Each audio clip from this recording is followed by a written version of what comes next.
We're here with the unified Strikeforce lightweight champion. And is there anything you want to report that you're now a welterweight after getting some home cooking from your mom down here in the I'm holidays? probably close to middleweight now, as they say. But yeah, man, I'm up there now. But glad to be the champ. I'm glad to be back in Santa Ana with the family. First time in a long time. I think I really gotta enjoy the holidays with my whole family. And I mean, we gotta talk about the fight, man. You and Josh Thomson. Finally, the rematch happens.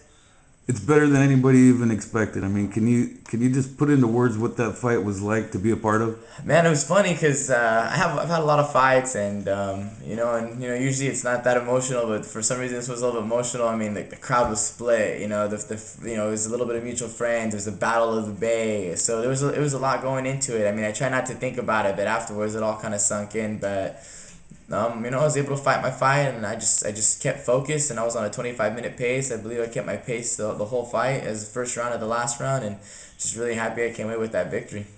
What was so different about you from the first fight to this fight? Because it seemed like there was just your whole attitude seemed different. Yeah, there's a lot of things that are taking play in that, but the main thing is I wasn't as motivated, going into that fight as I am now, But after that loss, I decided am I gonna make this sport my career or not? And I decided yes, So I got motivated, and with motivation came structure. With structure came a time I woke up, a time I went to sleep, what I put into my body, who I'm sparring with, what special techniques I'm working on, and what am I doing for cardio, what strength I'm doing. I became a complete professional, and I feel like that was the difference in my last fight. I trained hard in my last fight, but I wasn't as motivated and not as structured. I just kind of roll with the punches and woke up and trained, and now it's everything to the T. Why do you think you were like that before? Because it seemed, you always seemed like one of those guys that was so intense in the cage. I wouldn't think there was a lack of motivation. What was different Yeah, about it? I don't know. I can't tell you what it was, but for a minute I was on fire. I was number one in the world at 145s. I was number two in the world at 155s on some people's rankings. If not, I was number three, and I made it there quick, and things were going well, and then all of a sudden Pride got bought out by the UFC, and then there became this little layoff, and I had money in the bank for the first time ever, that much, and I had some fun. I was going out, and just lost motivation. Just lost sight of what I was doing, and nothing that spiraled me out of control or nothing, but just things that took me off my track of becoming a top fighter in the world. I reached my goal. I was number one in the world and number two, so I had to regroup and come up with some new goals, and just being a youngster, and losing that motivation for a quick second was just trying to have a little too much fun, and not taking things serious, and I got a quick reality check real quick. Yeah, and you came back after that loss to Thompson. You avenged your loss to Mitsuhiro Ishida.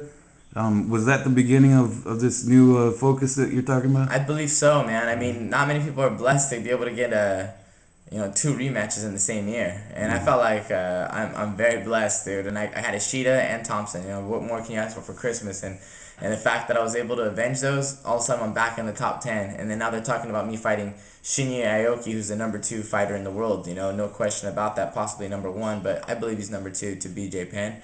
But I mean, just like that, I'm back in the mix, and I'm one fight away from being top five in the world again. So I mean, this has been a crazy year. It's a crazy roller coaster ride, but it's fun. So now, before we get to Aoki, I want to go back to that fight against Josh. You guys had some crazy exchanges in there, and there's some that I noticed, and you see it in Mexican fighters all the time.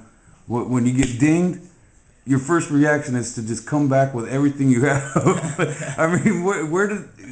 Tell me about that. Like, it seemed like whenever Josh would hit you the hardest, Yeah. you came back with something even crazier. Exactly. That's how I can prove that I'm Mexican. You know what I mean? Sometimes my Spanish isn't very well, and I get I get teased for not knowing my Spanish, and they say, you're not a real Mexican." But at least I have my fight tapes where I can be like, "Look it, I'm Mexican." Boom, if we put it in there.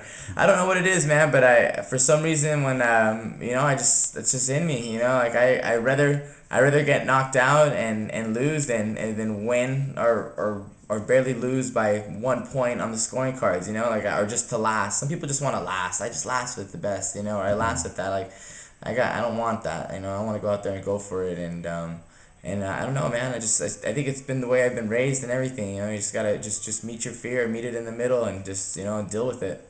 Well, definitely look like you channeled like Chavez or something in that, cause That's one of the best compliments I ever got, bro. That's one of the best compliments I ever got. I used to watch all his fights, Chavez and all those guys, and my dad used to make me watch them all, and tell me to use my jab a lot, and measure my punches a little, try to land more on the money too as well, and you learn a lot. I've been keeping my ears open since I was a kid, and I'm still a student to this day. So just trying to learn from the greats. right on. And now, like you said, there's a lot of talk about you and Aoki. He's got some business to take care of on New Year's Eve. Yeah. What's Scott Coker telling you? What are you hearing about? I mean, I heard what everyone else heard. They said, hey, I want Gilbert to fight Aoki. We want to unify these titles. It's been talked forever. I was trying not to address it because I need to get past Josh Thomson first, who is more of a dangerous fighter for me as, like, to get hit or anything like that. And Aoki is a guy I don't fear, so I was actually looking forward to that. So, after my fight, it was something that was addressed, and I thought Kawajiri and Aoki were going to fight to see who the dream champ is, but now they're having that Sengoku Dream versus Dream. Mm-hmm. So he has a tough fight ahead of him on New Year's Eve, and if he gets past that, I believe he will start thinking about me. But I believe once he gets past that, we'll start working on that. But they're talking April CBS card, and that's something I like to get on no matter what. You want to get on that April card? I definitely want to get on the April card, and it'd be nice to maybe fight Aoki on there. What do you think about Strikeforce getting with CBS? I mean, Strikeforce was a little obscure before. You couldn't really get seen by everybody, and now in the last few years, Strikeforce is right up there. Yes, man, it's great. It's I've been part of the family since it wasn't on TV or was on HD Net, and now Showtime to this. So I've earned my stripes, and Scott Coker's been good about that. But man, it's been crazy. It's been just overnight. The organization has blown up, and we got Fedor, the pound for pound best guy in the world. You got Jake Shields, who's on the pound for pound list as well. Nick Diaz, these are my teammates. Now Dan Henderson, which is a big thing, leaving the UFC to come to Strikeforce, and plenty of other great fighters that are up and coming and that have been established outside of the UFC. So I mean, it's a great promotion, and I'm just I'm happy to be a part of it. I can see myself being there for a long time. But obviously, the guy out there, like you said, number one is BJ Penn. Mm-hmm. Is that like a dream fight at some point in your career you think you have to have, or how do you feel about that? I don't know. I do. I would love to fight BJ. Right now he seems untouchable, but watching some of the guys who fought him, they were back pedal a little bit, and they weren't staying in that pocket. And like I said, I'd rather get knocked out than go 5 rounds with BJ Penn. I'd rather test my chin, and I'd rather test his and see how it goes. So I feel like I match up well with them. Only time will tell. I do want a piece of him, and right now it seems like people ask me that aren't as educated MMA fans. Do you fight? Oh, you fight UFC? I'm like, well, I fight mixed martial arts, and I beat some guys in the UFC, and I'm out there, but I don't like to get in that whole conversation with them. So sometimes the fans recognize that the UFC champ is the best guy in the world. If you fight UFC, you're the best in the nation. So that's also in the back of my head. I want to get that respect out there, and I'm trying to brand myself and be one of the best fighters out there. And it seems like it was impossible to do that in the UFC, but now it's seeming like it may be possible to do that in Strikeforce. But there's a lot of guys I have my eyes set on in the UFC besides BJ Penn as well that I feel like I am going to cross paths with. BJ, I don't know how much more time he has. Maybe our paths will never cross, but I'd love to. Maybe we could just fight on some other show in Hawaii that's not even UFC or Strikeforce. At some point, maybe, yeah. Yep. Now you're gonna go back home to San Francisco to, rest and relax, I'm sure. But so your next fight back, you hope is gonna be on the CBS card in April, right? I hope so, but I'll be ready March, April, whatever comes. Like I said, this is my career now, so I'm gonna be ready. But I say maybe late March, middle April. I'll try to get on one of those cards. So you might get in one before the April card. Yeah. If the opportunity presents itself and it seems like it's it's worth it, I'm definitely gonna jump on it.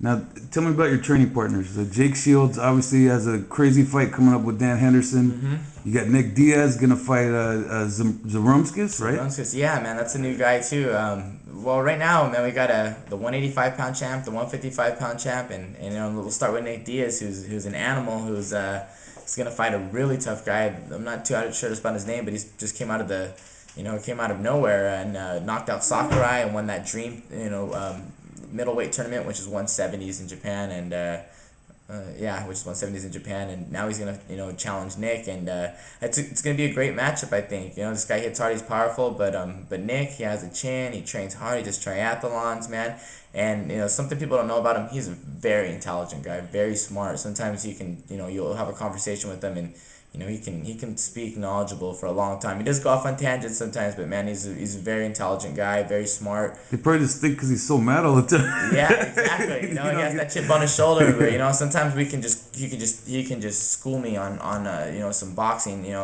and some people think he's rambling, but after you get to that level, he can really break that stuff down into 30, 40 steps, boxing to jiu-jitsu, and put it all together. So I think he's a very intelligent fighter. He's learning how to get hit as much more. He's coming in, he's in remarkable shape. 5'5" I think is an advantage to him. Anything going past the third round, he's just gonna look the same and get stronger as well. So him on that aspect is amazing, and he complements the next guy I'm gonna talk about, who's Jake Shields. My other teammate, who's a strong guy, who's relentless as well, wants to take you down and put you on your back. So they complement each other, very well. And one's more of a Muay Thai, and one's more of a boxer. One's more of a wrestler, one's more off his back. So they really complement each other. But Dan Henderson is one of those guys who doesn't seem like he has the biggest, like the best jiu-jitsu game, the best stand-up game, but he's just a brute. He hits hard, and he just probably, when you roll with him, he's really hard, but so is Jake. People always underestimate Jake, or always like to not talk the best of Jake until they lock horns with him. Then they're like, oh, that's Jake Shields. Oh, that's why he's the best at jiu-jitsu. That's what it is. And I've rolled with the best out there. I've rolled with plenty of guys out there that are top in the world, even in his weight and big, and no one can clown me like Jake Shields. Wow. And one last thing too. I mean, obviously because the Josh Thomson fight was so great, the rematch. Will you guys ever fight a third time? Do you think that's in the future at some point? Heck yeah, man. I feel like that was a great, business opportunity for both of us. We both, not by no means, I feel like mostly I can raise my hands up and be like, smash someone. But, Josh is a guy, I squeaked out the last 4 rounds. I won decisively, but it wasn't easy. So, if the fans want it, I think they're going to get it. And if him and I do what I think we can and win our next 4 fights, I don't see why him and I can't meet up for some real big money for each other and put on another amazing show like that. And let's see who the best is, 2 out of 3. I'll tell you what, though, right now, I'm really not looking forward to it. I'm looking forward to trying to beat some other guys and do some other things. But, man, I think it'd be the first real lightweight trilogy out there. There hasn't really been a lightweight trilogy. There'd be some other ones, and I think it'll be one of the most anticipated trilogies. And it's one of my dreams. Barrera Morales did it. Pacquiao Morales did it, and I was thinking Vasquez Marquez too. Marquez. You know what I mean? That's on Showtime as well. So Vasquez Marquez, and it'd be great. I'd like to see a movie, the best trilogies out there, and be on one of them. Right on, man. Yeah. Well, thanks again for taking the time, Gilbert, and fans can follow you on Twitter. Yeah, definitely. It's Gilbert Melendez. That's my screen name on Twitter right there, and I definitely have a Facebook, which is Gilbert Melendez and everything as well. But yeah, man, please follow me on there. I just want to thank everyone from Santa Ana and everyone from San Francisco, everyone in California, The Throne, Metal Militia, Rockstar, all my sponsors out there, and Cali's Body Shop in Santa Ana, and yeah, thank you guys. All right, thanks, Gilbert. All right, man.